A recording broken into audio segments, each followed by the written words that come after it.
가끔 그런 사람이 있습니다. 분명 나이는 50대인데 이상하게 40대처럼 보이는 사람. 그렇다고 주름이 없는 것도 아니고 비싼 옷을 입는 것도 아닙니다. 그런데 말 몇 마디만 나눠보면 바로 느껴집니다. 이 사람은 아직 안 늙었구나. 요즘 뭐 재밌는 거 없어요. 그러면 눈빛이 달라집니다. 나 요즘 기타 배우잖아. 지난주엔 처음 가본 동네를 1시간이나 걸었어. 요즘은 도자기도 한번 배워볼까 생각 중이야. 반대로 아직 30대, 40대인데도 유난히 지쳐 보이는 사람도 있습니다. 주말에 뭐 하셨어요? 그냥 집에 있었죠. 요즘 해보고 싶은 건 없어요? 이 나이에 뭘 새로 해요? 귀찮지. 아마 진짜 노화는 얼굴에 주름이 생기는 순간보다 이 말이 입에 붙기 시작할 때 더 먼저 찾아오는지도 모릅니다. 해봤자 똑같아. 이미 다 알아. 귀찮아. 난 원래 이런 사람이야. 실제로 예일대학교의 베카레비 연구팀은 50세 이상 성인들을 오랫동안 추적했는데 나이 드는 것을 쇠퇴가 아니라 성장과 변화의 과정으로 받아들인 사람들이 그렇지 않은 사람들보다 평균적으로 더 오래 사는 경향을 보였습니다. 흥미로운 건 좋게 생각했다고 갑자기 몸이 젊어진 게 아니라는 겁니다. 자신의 나이를 바라보는 태도가 달라지면 행동이 달라집니다. 이제 늦었지라고 생각하는 사람은 새로운 일을 시작할 이유를 점점 잃어갑니다. 가던 곳만 가고 만나던 사람만 만나고 주말에도 늘 비슷한 시간을 보냅니다. 그러다 어느 순간 하루에 처음이라는 게 거의 사라집니다. 반대로 한번 해볼까? 라는 말을 아직 하는 사람은 다릅니다. 처음 배우는 걸 시작하고 안 가본 길로 걸어보고 새로운 사람과 이야기를 나눕니다. 잘해서가 아닙니다. 오히려 처음이라 서툴고 생각보다 안 돼서 웃기도 합니다. 그런데 바로 그 순간 사람의 표정이 달라집니다. 기다리는 게 생기기 때문입니다. 다음 수업이 기다려지고 다음 주말이 기다려지고 조금 전보다 나아진 자기 모습이 궁금해집니다. 그래서 유독 젊어 보이는 사람들을 보면 공통적으로 하나가 있습니다. 자기 삶에 아직 다음이 남아 있습니다.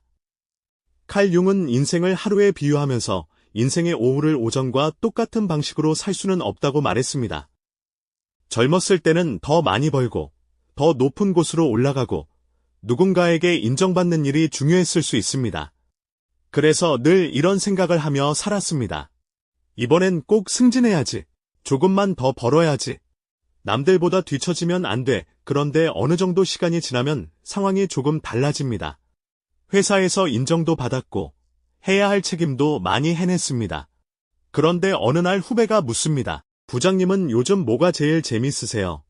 잠깐 생각해보는데 딱히 떠오르는 게 없습니다. 회사 말고 뭐 좋아하세요? 이 질문에는 더 오래 머뭅니다. 글쎄. 예전엔 이것저것 했는데 바로 이런 순간이 생각보다 중요합니다. 사람은 어느 날 갑자기 늙는 게 아니라 자기가 좋아하는 게 하나씩 사라지면서 조금씩 늙어갈 수도 있기 때문입니다. 그래서 오늘은 나이와 상관없이 유독 생기 있어 보이는 사람들이 자주 가지고 있는 7가지 습관을 이야기해 보려고 합니다. 거창한 자기계발이 아닙니다. 오히려 아주 평범한 것들입니다. 새로운 걸 배우고 호기심을 가지고 걷고 한 사람과 깊은 이야기를 나누고 누군가에게 작은 도움을 주고 손으로 무언가를 만들고 아무 목적 없이 놀고 마지막에는 남들에게 보여주기 위한 삶보다 내가 실제로 원하는 삶을 들여다보는 것. 이 7가지에는 한 가지 공통점이 있습니다. 내 삶에 다시 직접 참여하게 만든다는 겁니다. 첫 번째는 일부러 못하는 것을 하나 배우는 것입니다. 그때 직장인 김 과장이 어느 날 퇴근길에 기타 학원 간판을 봅니다. 예전부터 한번 배워보고 싶었지만 매번 지나쳤습니다. 지금 시작해서 언제 잘해 그날도 그냥 지나가려다가 문득 이런 생각이 듭니다. 잘해야만 시작할 수 있는 건가? 결국 등록을 했습니다. 첫 수업날 선생님이 식코드를 잡아보라고 합니다. 손가락은 말을 안 듣고 줄에서는 이상한 소리만 납니다. 옆에 앉은 대학생은 벌써 노래 한 곡을 치고 있습니다. 김 과장이 웃으며 말합니다. 선생님, 저 이거 재능 없는 것 같은데요. 선생님이 대답합니다. 첫날부터 재능 있으면 제가 할 일이 없죠. 별것 아닌 말인데 이후부터 김 과장은 매주 수요일을 기다립니다. 회사에서 힘든 일이 있어도 오늘은 지난주보다 코드 하나만 더 잡아보자 라는 생각을 합니다. 이게 중요한 겁니다. 나이가 들수록 사람은 자기가 잘하는 곳에만 있으려고 합니다. 회사에서는 경력이 쌓였고 집에서는 어른이 되었고 어딜 가든 어느 정도 능숙해야 마음이 편합니다. 그러다 보니 못하는 사람이 되는 일이 거의 없어집니다. 그런데 미국 텍사스 대학교 댈러스 연구진은 60세 이상의 참가자들에게 몇 달간 서로 다른 활동을 하게 했습니다. 일부는 사진 촬영이나 퀼트처럼 배워야 할 것이 많은 낯선 활동을 했고, 다른 참가자들은 사교 모임이나 비교적 익숙한 활동을 했습니다. 그 결과 새로운 기술을 적극적으로 배운 집단에서 기억 기능의 향상이 더 뚜렷하게 나타났습니다. 즉, 뇌가 원하는 건 단순히 바쁘게 사는 게 아닐 수 있습니다. 익숙하지 않은 것을 만나 집중하고, 틀리고, 고쳐보고, 다시 시도하는 과정입니다. 걷기가 좋다는 이야기는 누구나 알고 있습니다. 그래서 퇴근하고 만 보를 채우기도 하고, 러닝머신 위를 30분 걷기도 합니다. 그런데 이상하게 걷고 나서도 머리는 하나도 개운하지 않을 때가 있습니다. 왜냐하면 몸만 걸었기 때문입니다. 발은 앞으로 가는데 머릿속에서는 계속 같은 생각이 반복됩니다. 내일 회의 어떡하지? 그때 그 말을 왜 했지? 이번 달 카드가 많이 나왔는데 이 상태로 30분을 걸으면 운동은 했지만 마음은 회사에 그대로 남아 있습니다. 그래서 걷는 방식을 조금 바꿔볼 필요가 있습니다. 한 연구에서는 참가자들에게 짧은 시간 동안 산책을 하되 주변에서 놀랍거나 아름답거나 새롭게 느껴지는 것을 일부러 찾아보도록 했습니다. 일명 경외감 산책기입니다. 어려운 게 아닙니다. 평소라면 보지도 않았을 것을 한 번 더 보는 겁니다. 퇴근길에 늘 지나던 나무를 보고 벌써 잎 색깔이 바뀌었네. 처음 보는 골목을 발견하면 여기에 이런 길이 있었나. 빵집 앞을 지나면서 여긴 매일 냄새가 좋았는데 왜 한 번도 안 들어가 봤지? 이런 식입니다. 아이와 같이 걸어본 사람은 알 겁니다. 아이들은 10분 거리를 30분 걸립니다. 저건 뭐야? 저기 고양이 있다. 이 꽃 냄새 맡아봐. 어른 입장에서는 전부 별것 아닌 것처럼 보입니다. 그런데 어쩌면 우리가 잃어버린 게 바로 그 능력일지도 모릅니다. 세상이 재미없어진 게 아니라 내가 더 이상 세상을 자세히 보지 않게 된 겁니다. 스탠퍼드 대학교 연구에서도 앉아있을 때보다 걸을 때 창의적인 사고가 증가하는 경향이 확인된 바 있습니다. 또 하버드 대학교의 장기 성인 발달 연구에서도 삶의 행복과 건강에 좋은 인간관계가 매우 중요한 요소로 반복해서 나타났습니다. 여기서 중요한 건 인맥이 많아야 한다는 이야기가 아닙니다. 친구 30명보다 이 질문을 할 수 있는 한 명이 더 중요할 수 있습니다. 너 요즘 진짜 괜찮아. 그리고 상대가 응, 괜찮아 라고 말했을 때 아니, 그냥 하는 말 말고 진짜로 라고 한 번 더 물어볼 수 있는 사람. 반대로 나도 누군가에게 사실 요즘 조금 무서워 라고 말할 수 있는 관계. 그런 대화가 사람을 다시 살아있게 만듭니다. 이번 주에는 가까운 사람 한 명에게 질문 하나만 바꿔보세요. 요즘 어떻게 지내? 대신 요즘 내 머릿속에 제일 많이 떠오르는 게 뭐야? 라고 물어보는 겁니다. 네 번째는 아무런 대가 없이 누군가를 돕는 것입니다. 회사 생활이 길어질수록 사람은 계산에 익숙해집니다. 저 사람한테 잘해줘서 뭐가 남지? 이걸 내가 왜 해야 하지? 나한테 돌아오는 게 있나? 물론 어느 정도 계산은 필요합니다. 하지만 모든 관계를 손익계산으로만 바라보기 시작하면 굉장히 피곤해집니다. 회사에 새로 들어온 직원이 있습니다. 엑셀 파일 하나를 붙잡고 30분째 헤매고 있습니다. 옆에 있던 선배가 묻습니다. 왜, 안 돼? 이거 수식이 자꾸 꼬여서요. 선배가 잠깐 고민합니다.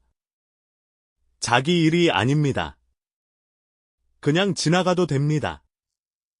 그런데 의자를 끌고 와서 말합니다. 이거 나도 신입 때 엄청 틀렸어. 이렇게 하면 빨라. 10분 정도 알려주고 자리로 돌아갑니다. 잠시 후 후배가 말합니다. 선배님, 됐어요. 감사합니다. 아주 사소한 일입니다. 그런데 그날 하루 이상하게 기분이 괜찮습니다. 사람은 나에게 무엇이 생겼는가뿐 아니라 내가 누군가에게 필요했는가에서도 삶의 의미를 느끼기 때문입니다. 연구에서도 자원봉사나 친사회적 행동이 삶의 만족도나 건강 지표와 연결되는 경우들이 보고되어 왔습니다. 하지만 거창하게 시작할 필요는 없습니다. 내가 잘 아는 걸 후배에게 하나 알려줘도 되고, 혼자 무거운 짐을 드는 사람을 잠깐 도와줘도 되고, 오래 연락하지 못했던 부모님께 먼저 전화 한 통 드려도 됩니다. 주말에 한 사람이 작은 화분을 하나 삽니다. 흙을 만지고 식물을 옮겨 심습니다. 완성하고 나서 베란다에 올려놓고 한참 바라봅니다. 별것 아닌데 괜찮네. 왜 괜찮을까요? 내가 시작했고, 내가 손을 움직였고, 내 앞에 결과가 남았기 때문입니다. 손은 뇌의 감각과 운동 영역에서 상당히 큰 부분과 연결되어 있습니다.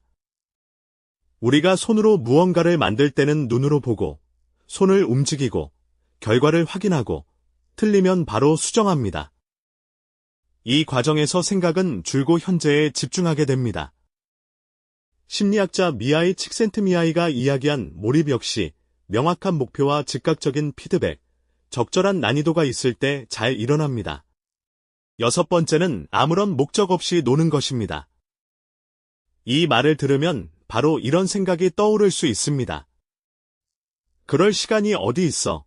그런데 가만히 보면 우리에게 정말 시간이 없는 걸까요? 퇴근하고 침대에 누워 쇼츠를 보다 보니 1시간이 지나고 주말 아침 잠깐 휴대폰을 봤는데 점심이 되어 있습니다. 그리고 가능하다면 사진을 찍어서 올리지 않아도 되는 취미 하나를 만들어 보세요. 남들이 몰라도 됩니다. 칭찬받지 않아도 됩니다. 실력이 늘지 않아도 됩니다. 그냥 내가 좋아서 이 이유 하나면 충분합니다.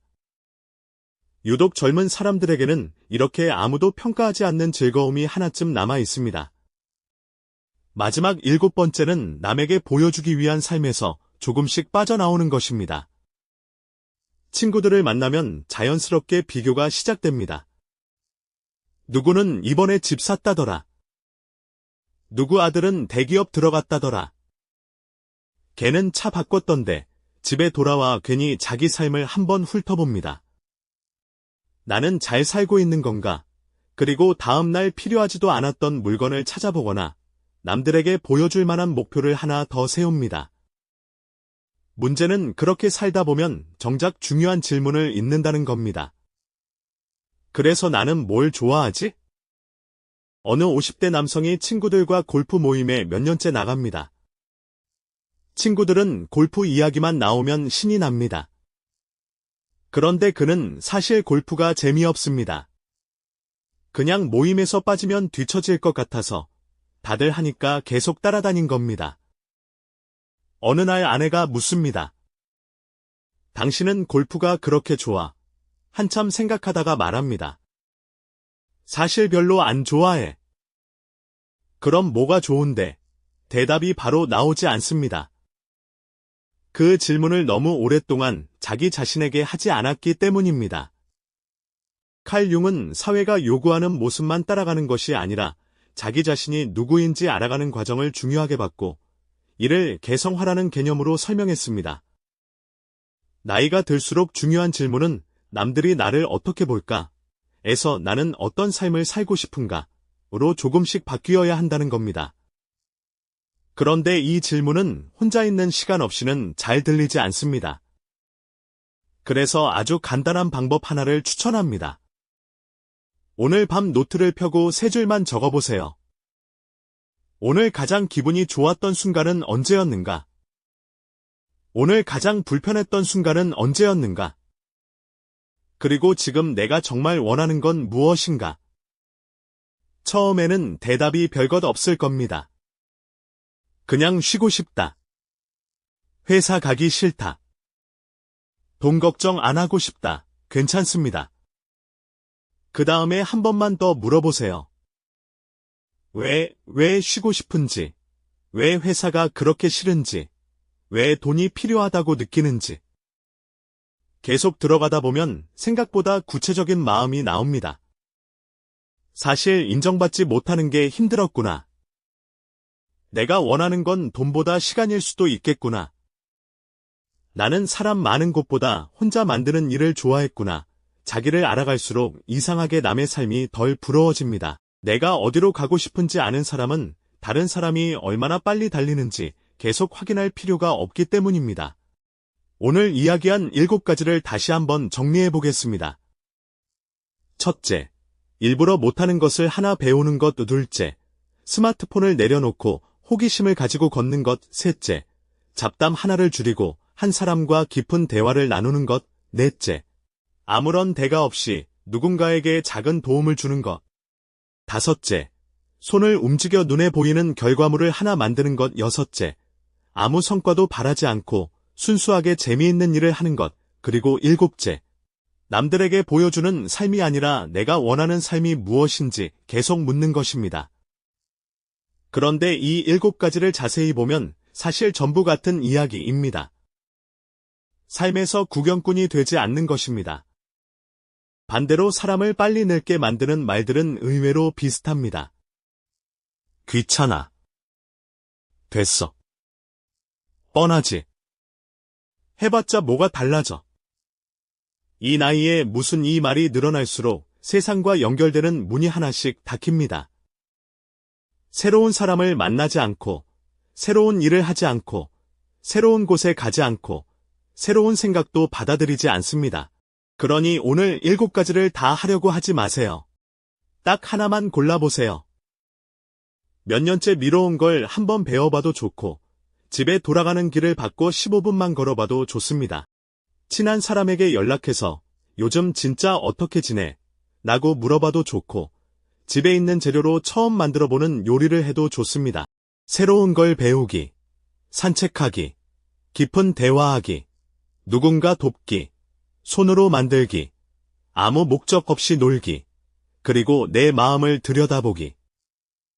댓글에 하나만 남겨보세요. 생각의 정비소는 복잡한 마음을 조금 더 가볍게 만들고 내 삶을 다시 바라볼 수 있는 이야기를 계속 전해드리겠습니다. 오늘도 끝까지 함께해 주셔서 감사합니다.